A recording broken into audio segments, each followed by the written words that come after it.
आज संडे फंडे में जो कहानी तुम लोग सुनने वाले हो उसका नाम है जादुई आईना। बहुत समय पहले की बात, चंपक नगरी के राजा चंदन कुमार की 2 रानियां थी, चंपा और चित्रावती।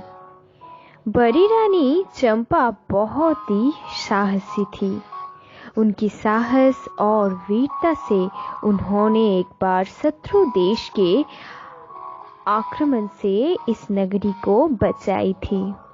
इसलिए ही इस नगरी का नाम चंदनपुर से बदलकर चंपक नगरी रखा गया था। परंतु छोटी रानी चित्रावती बहुत ही कोमल स्वभाव की थी, पर उनकी बुद्धि इतनी थी कि कोई किसी भी मुश्किल में अगर पड़ जाए तो उसकी सहायता लेने के लिए आती ही थी। 3 साल बीत गया। चंपा ने एक पुत्र संतान की जन्म दिया और कुछ ही महीने बाद छोटी रानी चित्रावती की भी 2 कन्या जन्म दी। राजमहल में खुशियां छा गई। सब लोग आनंद में झूम रहा था। पुत्र का नाम रखा गया राजेश कुमार और 2 कन्या का नाम रखा गया राजश्री और ऋतश्री। 3 भाई बहन धीरे धीरे बड़े होने लगे। एक दिन राज्य में एक बुरी डाइन आई।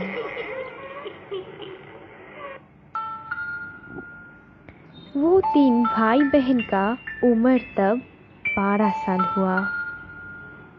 वे लोग बागीचे में खेल कूद रहे थे, तभी वे बुरी डाइन एक बुरी औरत बनकर उनके सामने आई। राजेश और ऋतश्री ने सोचा कि वे बुरी औरत शायद उनके महल देखने आई है, इसीलिए वे लोग कुछ नहीं कहा।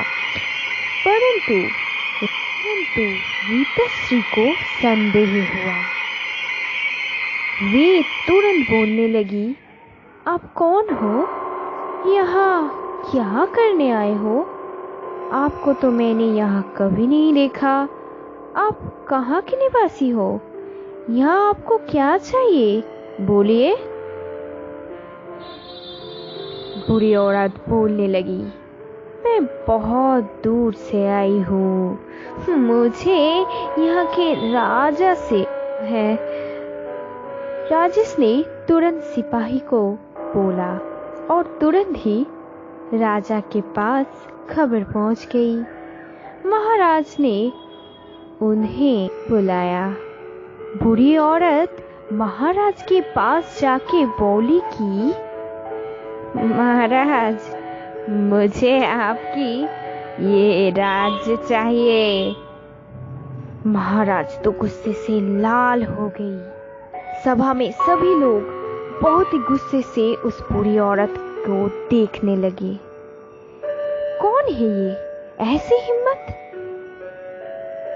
बुरी औरत बोलने लगी कि मैं शत्रु देश में रहने वाली एक बुरी औरत हूँ। कुछ साल पहले आप दोनों राज्य की लड़ाई में मैंने अपना संतान और स्वामी को खो दिया था। वे दोनों शामिल नहीं हुए थे वे लड़ाई में। फिर भी बेवजह क्यों मरना पड़ा उन्हें? क्यों बोलिए क्यों? सिर्फ और सिर्फ उस लड़ाई की वजह से मैंने सब कुछ खो दिया। अपना घर, अपना संतान, स्वामी, सब कुछ खो दिया। अब आप ही बोलिए, मैं क्या करूं? आप अपना ये राज्य या फिर अपनी बेटी ऋतश्री को मुझे दे दीजिए। महाराज को कुछ भी समझ नहीं आ रहा था कि क्या कहना चाहिए अभी। तभी वो बूढ़ी औरत ने अपना असली रूप दिखा दिया और झट से रीतश्री का हाथ पकड़ लिया। फिर बोले, महाराज, ये तो बस एक नाटक था। मैं आपकी इस बेटी को ले जा रही हूँ। हो सके तो इसको मुक्त करवा के ले जाना। हा हा हा हा हा हा हा हा हा हा। और तुरंत ही वे धुआं बन गया और हवा के साथ मिल गया। रानी चित्रावती ये सब सुनकर रो पड़ी और बोली, महाराज, आप जहां से हो सके मेरी बेटी को ला दो। महाराज, आप जहां से हो सके मेरी बेटी को ला दो। महाराज तो चिंता में पड़ गए। उस दिन रात को राजकुमारी राजश्री ने सपने में एक परी को देखा, पर वे परी उसे बोली, ये डाइन बहुत भयानक है। वे अमृत झरने के उस पार एक महल में रहती है। कल सुबह ही जाओ और एक दिन के अंदर अगर तुम अपनी बहन को नहीं छुड़ा के ला पाई तो तुम कभी भी उसे नहीं ला सकती। राजश्री, जल्दी जाओ, बिल्कुल देर मत करो। राजश्री, जाओ, तुम्हारी बहन को छुड़ा के लाओ। राजश्री सुबह उठे और जितने जल्दी हो सके महाराज को सब कुछ अपने सपने के बारे में बोल डाली। जल्दी ही राजेश और राजश्री उस अमृत झरने के पास पहुंचा। फिर वे दोनों धीरे धीरे झरने के पास पहुंचा और फिर झरने के उस पार जाके ही वे एक बड़ी ही महल देखा। उस महल में ही वो डाइन थी। वे दोनों अंदर घुसे और उनकी नजर एक सुंदर सी आईने के ऊपर गिर पड़ा। उन्हें देखते ही आईना बोलने लगा, राजकुमार, राजकुमारी, मुझे इस डाइन से बचाओ। आपकी बहुत मेहरबानी होगी। आपकी बहन मेरे अंदर ही है। उस डाइन ने छल से मुझे जादुई आईना बनाकर मेरे अंदर गुप्त जगह बना दिया। राजेश तो बहुत ही आश्चर्य हो गई। अरे, आईना भी कभी बोल सकता है?